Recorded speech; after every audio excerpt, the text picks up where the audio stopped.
Welcome to the Gospel of John. We began the Gospel of John this week. As it's named, the author is John the disciple. In the Gospel, as you read it, you'll never read the name John. John is never mentioned. Whenever he mentions himself, he always uses the phrase, the disciple whom Jesus loved.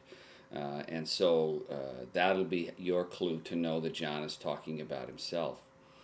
It's a different gospel than Matthew, Mark, and Luke, and not in its message, but in its delivery and its style.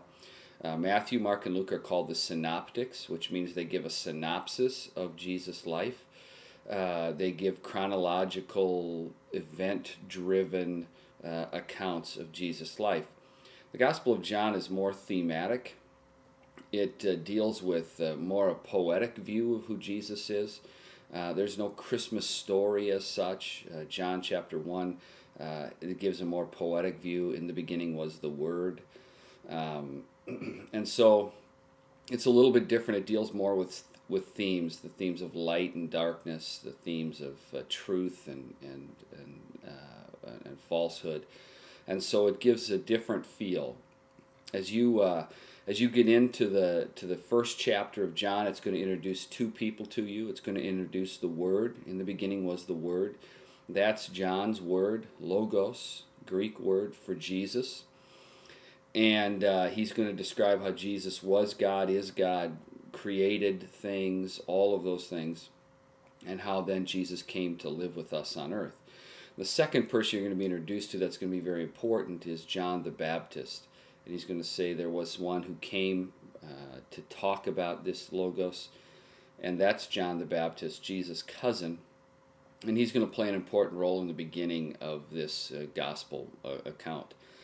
As you read these first 7 chapters, kind of keep in mind these things, that Jesus continually seems to be always sort of coloring outside the lines,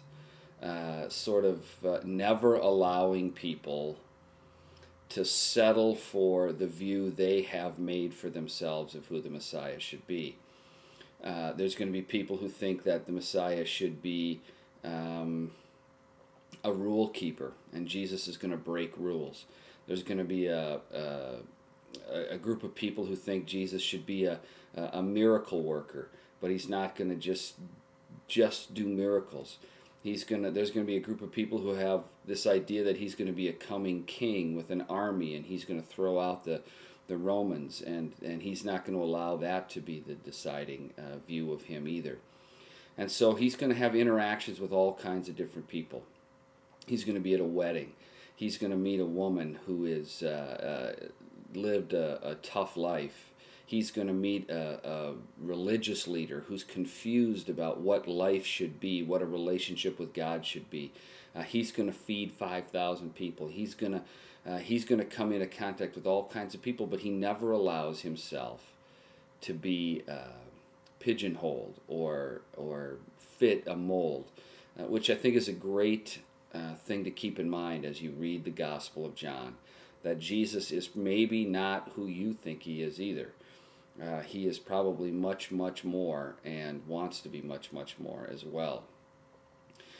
You're gonna spend some time trying to figure out who this was written to. I think there's a real strong theme in here that the Gospel of John was written to people who might not be all that familiar with the Jewish stories, because as you read, he's going to use words like Messiah, which is a Hebrew word, but he's going to put in parentheses or give an explanation to the Greeks as to what that means. He's going to do all of those things to try to make this Jesus as accessible as possible. But the truth of the matter is, the theme of the gospel is really summed up in chapter 20 of John, which you'll get to here in a few weeks. But John writes in 20, verse 30, Jesus did many other miraculous signs in the presence of his disciples, which are not recorded in this book. But these are written that you may believe that Jesus is the Christ, the Son of God, and that by believing you may have life in his name. So as you read just understand that the whole point of this is for you to understand who Jesus is. If you have questions, again, encourage you to email me at kevin@anthemcross.org, and I'll do my very best. Enjoy the Gospel of John.